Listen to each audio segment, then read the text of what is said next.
안녕하세요. 금요일에 만나는 함께 살아내기의 김미경입니다. 한 주간도 잘 보내셨나요?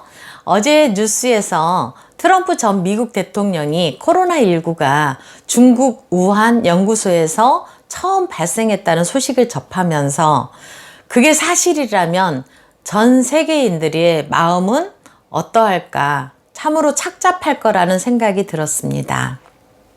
오늘은 삶에서 큰 위기가 닥쳤을 때 우리는 어떻게 그 위기를 극복해야 하는지 어려운 일이지만 다뤄보도록 하겠습니다. 사업이 망하고 가족이 사망하고 큰 재난을 당하고 경제적 어려움과 사건 사고들로 인해서 삶이 악몽처럼 느껴지면서 분출되는 감정들에 우리는 압도당하게 됩니다. 삶에서 이러한 경험들은 생존의 이역과 상실감을 불러일으켜서 무력감을 느끼게 되면서 충격, 불신, 부정, 분노, 죄책감, 긴장감, 자기 비난, 억울함 등 부정적인 감정들이 우리를 짓누르게 됩니다. 너무나도 무겁게 압도당한 상태에서 생각도 부정적으로 잠식당하면서 스트레스 호르몬인 아드레날린과 코티졸이 우리의 몸을 휩쓸어서 심각한 위기 상태로 몰고 갑니다. 그러면서 두려움이라는 구체적인 감정들이 들고 일어나기 시작하면서 우리의 몸과 마음은 혼란스러운 상태에 빠지게 됩니다. 이 감정 상태에서 헤어나오지 못하고 오랫동안 고통 중에 있게 되면 질병의 상태로 넘어가게 됩니다. 여기서 중요한 것은 어려운 상황과 환경보다도 자신의 마음을 다스리는 게 최우선이라는 답이 나올 것입니다. 왜냐하면 생명과 직결되기 때문이죠. 이런 분이 제 동영상을 보고 계시다면 지금 부정적인 고리를 끊어내려는 시도를 꼭 하셨으면 좋겠습니다. 자기 자신을 자신도 조절하지 못하는 경우도 많이 있습니다. 그러나 일어날 힘이 없더라도 제가 제시하는 방법을 통해서 일어설 힘을 찾으시길 진심으로 바랍니다. 빅터 프랭클의 죽음의 수용소란 책에서 그 내용 중에 일부를 제가 소개하려고 합니다.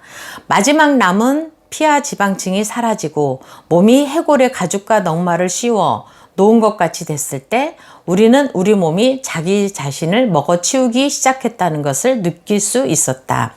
내장기관이 자체의 단백질을 소화시켰고 몸에서 근육이 사라졌다. 같은 막사에 있던 사람들이 하나 둘씩 죽어나갔다. 우리는 모두 다음에는 누가 죽을 것인지 자기 자신은 언제 죽을 것인지 아주 정확하게 알고 있었다. 빅터 프랭클은 독일 나치에 의해서 아우슈비츠 수용소에 잡혀가서 끝까지 살아남은 의사입니다. 제가 첫 번째 제시하는 위기 극복 방법은 바로 프랭클이 그 지옥 같은 수용소에서 살아남을 수 있었던 방법인 삶의 의미를 찾는 것입니다. 왜 살아야 하는지 아는 사람은 어떤 어려움도 참고 견딘다고 말했습니다. 삶의 의미가 있다는 것을 깨닫는 것보다 최악의 상황에서 효과적으로 살아남을 수 있는 방법은 없다고 의미치료자 빅터 프랭클은 말합니다. 두 번째 제시는 현실을 있는 그대로 직시하는 것입니다. 아마 그건 아닐 거야. 좋아질 거야. 라는 말로 자신을 속이는 말은 잠깐의 위안은 진정한 도움이 안 됩니다. 현실을 직시하면서 슬프면 슬픈 감정을 토해내고 화가 나면 아니다라고 소리치면서 화도 내면서 여러 가지 감정을 알아주고 다루어 주어야만 시간이 걸리더라도 마음의 평안을 얻을 수 있는 해답을 찾을 수 있습니다. 세 번째 제시는 저항을 내려놓는 것입니다. 어느 정도 자신의 감정을 알고 토해냈다면 상황과 환경에 대한 저항을 내려놓는 것입니다. 모두 내려놓아도 절대로 죽지는 않습니다.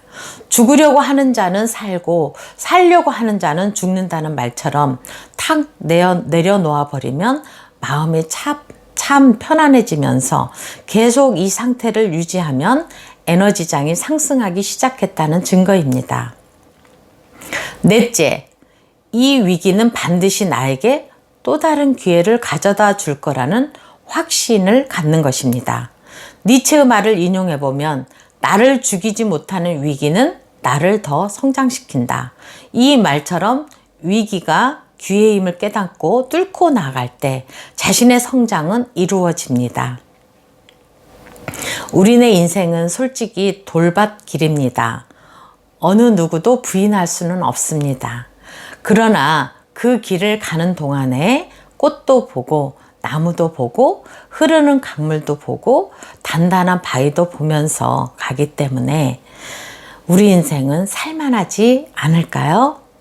한 주간도 자연의 아름다움을 느끼면서 작은 행복이라도 간직하면서 예쁜 미소 지어보시고 건강한 모습으로 다음 주 금요일에 꼭 다시 만나길 간절히 바라겠습니다.